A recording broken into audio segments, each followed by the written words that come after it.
છેલ્લા 1 મહિનાથી વધારે સમયથી જેલની અંદર બંધ ચૈતર વસાવાને લઈને આજે ગુજરાત હાઈકોર્ટથી મોટી અપડેટ આવી શકે છે, કારણ કે આજે ગુજરાત હાઈકોર્ટમાં જામીન અરજી ઉપર સુનાવણી છે.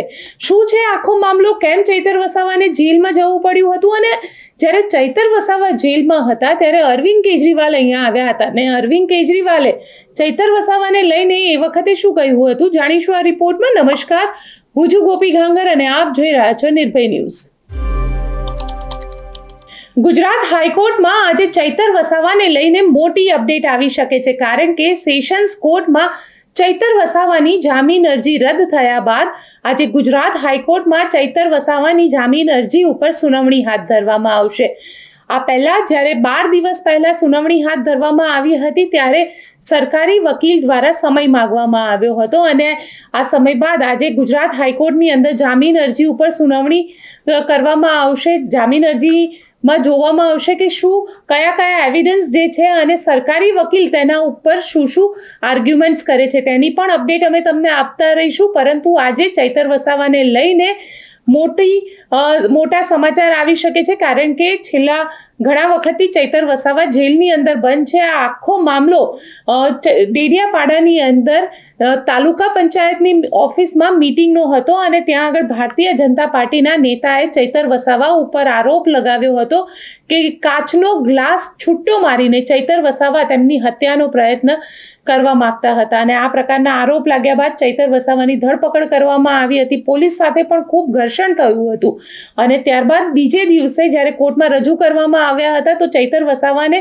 ત્યાંથી, કારણ કે પોલીસને એવું લાગતું હતું કે બની શકે કે ત્યાંના જે ડેડિયાપાડાના સ્થાનિકો છે તેમના દ્વારા ચૈતર વસાવાને લઈને કંઈક એવું કરવામાં આવે કે ત્યાં આગળ પરિસ્થિતિ આઉટ ઓફ કંટ્રોલ થઈ જાય, એટલા માટે થઈને ચૈતર વસાવાને નર્મદાની કોર્ટમાં રજૂ કરવામાં આવ્યા હતા અને ત્યારબાદ તેમને વડોદરાની સેન્ટ્રલ જેલમાં શિફ્ટ કરવામાં આવ્યા હતા. હવે આજે ગુજરાત હાઈકોર્ટની અંદર ચૈતર વસાવાની જામીન અરજીને લઈને સુનાવણી છે, પણ આ ચૈતર વસાવા લગભગ છેલ્લા 1 મહિનાથી વધારે સમયથી જેલની અંદર બંધ છે અને તેવામાં અરવિંદ કેજરીવાલ પણ અહીંયા આગળ આવ્યા હતા, ગોપાલ ઇટાલિયા ત્યાં આગળ પહોંચ્યા હતા.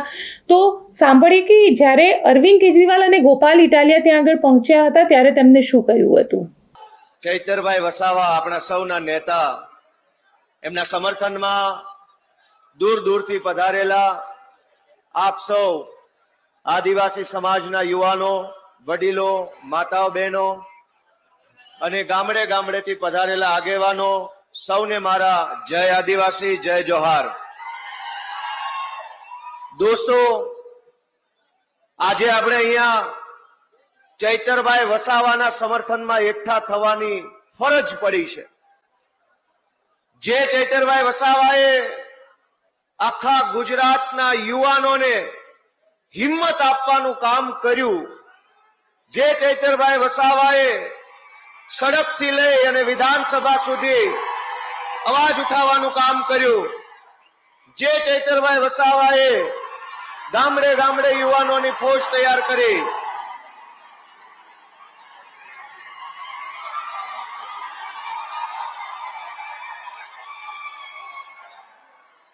મજા આવે છે ને સાથીઓ? આપણે એક વાતને સમજવી પડશે કે ભાજપની સરકાર વારંવાર શા માટે ચૈતરભાઈ ઉપર ખોટા કેસો કરીને જેલમાં પૂરે છે? કારણ કે ભાજપની સરકારના પેટમાં તેલ રેડાય છે. એમને ખટકે છે કે એક નાનો એવો આદિવાસી સમાજનો યુવાન ધારાસભ્ય કેવી રીતે બની ગયો. દોસ્તો, આ વિસાવદર વિધાનસભાની ચૂંટણીમાં વિસાવદરના ખેડૂતો, પશુપાલકો, રત્ન કલાકારોએ જ્યારે મને મત આપી ધારાસભ્ય બનાવ્યો તો ત્યાં પણ ભાજપને આ વાત ખટકી કે ગુજરાતમાં આ નાના જુવાનિયા ધારાસભ્યો કેવી રીતે બની જાય છે.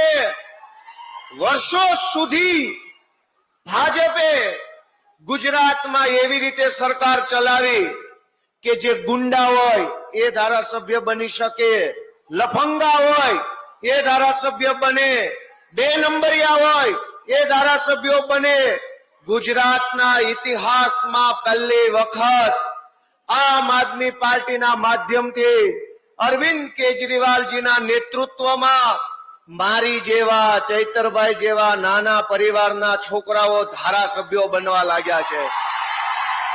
દોસ્તો, આપણે એટલા સામાન્ય પરિવારના માણસો છીએ, એટલા ગરીબ ઘરના માણસો અમે છીએ, સામાન્ય નાના એવા ગામડામાંથી અમે આવીએ છીએ કે ધારાસભ્યનું સપનું તો બહુ દૂરની વાત છે.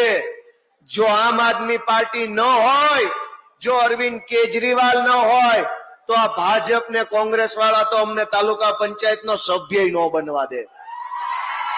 દોસ્તો, મુદ્દો એ નથી કે ચૈતર વસાવાએ ગ્લાસ માર્યો કે પથ્થર માર્યો કે ધોકો માર્યો કે આંખ મારી. એ મુદ્દો નથી.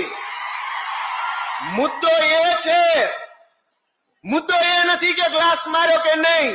મુદ્દો એ છે કે ચૈતર વસાવાએ ડેડિયાપાડાથી તીર માર્યું અને તીર સરકારની છાતી ઉપર લાગી ગયું છે. એ તીર ભાજપની સરકારની છાતી પર લાગ્યું. આદિવાસી સમાજને જગાડવામાં આવ્યો, યુવાનોનો અવાજ બનવાનું કામ કર્યું, એટલા માટે જેલમાં પૂરે છે. પણ દોસ્તો, ભાજપના 8 પાસ ડફોળ નેતાઓને મારી એટલી વિનંતી છે, ભાજપના 8 પાસ ડફોળ નેતાઓને એટલી વિનંતી છે કે જે નેતાની જગ્યા યુવાનોના દિલમાં હોય એનું જેલ કાંઈ બગાડી શકતી નથી. જેલ મોટી નથી, જનતાનું દિલ મોટું છે અને ચૈતર વસાવાની જગ્યા समाजना दिल में છે. दोस्तों, मैं देख रहा हूं बारिश आ रही है, इतनी भारी बारिश आ रही है.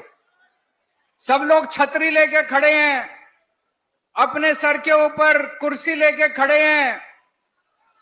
खेती का टाइम है, सभी खेडूत अपना अपना खेत छोड़ के इतनी बड़ी संख्या में आज यहां पे इकट्ठे हुए हैं. क्यों?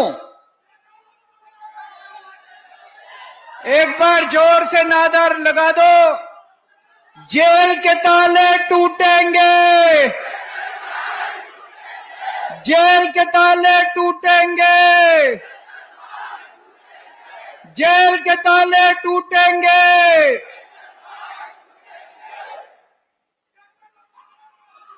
आप लोग अपना अपना खेती छोड़ के इतनी बड़ी संख्या में आज यहां पे आए हैं क्योंकि भाजपा की सरकार ने पिछले कई सालों से जिस तरह से आदिवासी समाज का शोषण किया है, दमन किया है, आपका हक छीना है, सारा आदिवासी समाज आज भाजपा से बहुत ज्यादा नाराज है.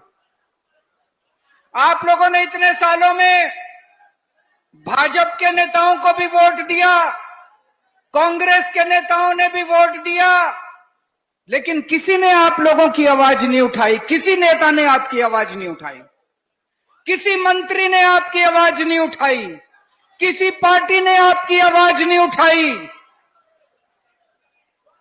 2022 में, आज से 3 साल पहले 2022 में चुनाव हुए, डेडियापाड़ा से एक आदिवासी समाज का युवा नेता चेतर वसावा खड़ा हुआ चुनाव में. पढ़ा लिखा लड़का है, आपका बेटा है, आदिवासी समाज का भाई है. एक पढ़ा लिखा, ईमानदार, समाज की सेवा करने वाला लड़का खड़ा हुआ. आपने भारी बहुमत देके चेतर वसावा को विधानसभा में भेज दिया, अपना एमएलए बना दिया. जब से चेतर वसावा एमएलए बना है, उसने आपके मुद्दे उठाए हैं. आपके बच्चों के लिए स्कूल नहीं बनवाते भाजपा वाले. जितने स्कूल हैं, स्कूलों की हालत खराब है, चेतर वसावा ने स्कूलों का मुद्दा उठाया. जितने सरकारी अस्पताल हैं, अस्पतालों की हालत खराब है, चेतर वसावा ने आपके अस्पतालों का मुद्दा उठाया. बिजली का मुद्दा उठाया, जल जंगल जमीन का मुद्दा उठाया. पूरे आदिवासी क्षेत्र के अंदर सड़कों का बुरा हाल है, चेतर वसावा ने सड़कों का मुद्दा उठाया। फिर धीरे धीरे चेतर वसावा को लगने लगा, उसके पास रिकॉर्ड आने लगे, कागज आने लगे, सरकारी कागज। उसने देखा ये स्कूल का पैसा भी खा गए। हर साल गुजरात की भाजपा सरकार स्कूलों के लिए पैसा भेजती है, वो पैसा कहां जाता है? अस्पतालों के लिए पैसा भेजती है, वो पैसा कहां जाता है? सड़कों के लिए पैसा भेजती है, वो पैसा कहां जाता है?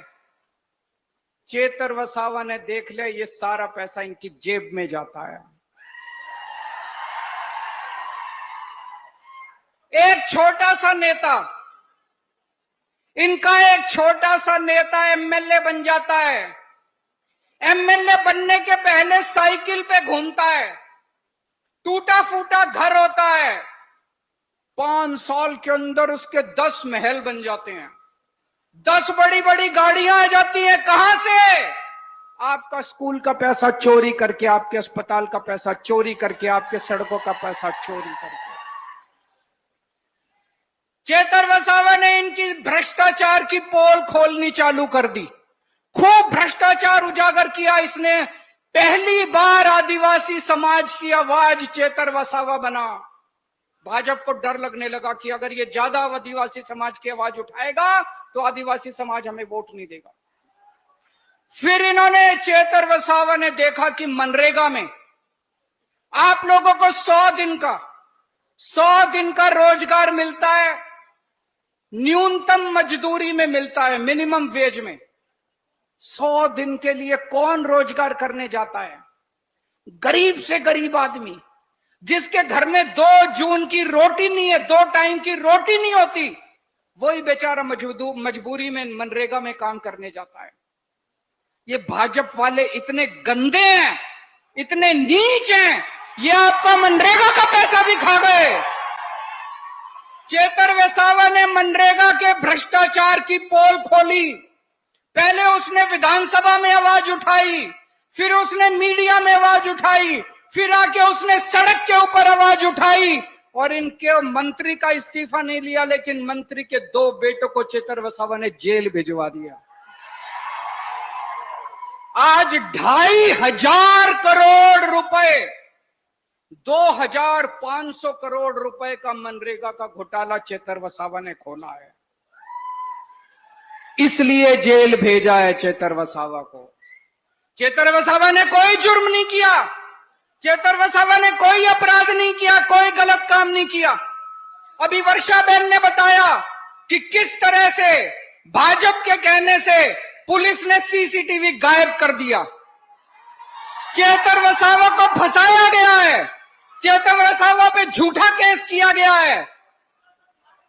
भाजपा को लगता है कि चेतर वसावा को जेल भेज देंगे तो वो डर जाएगा, वो चेतर वसावा को डराना चाहते हैं।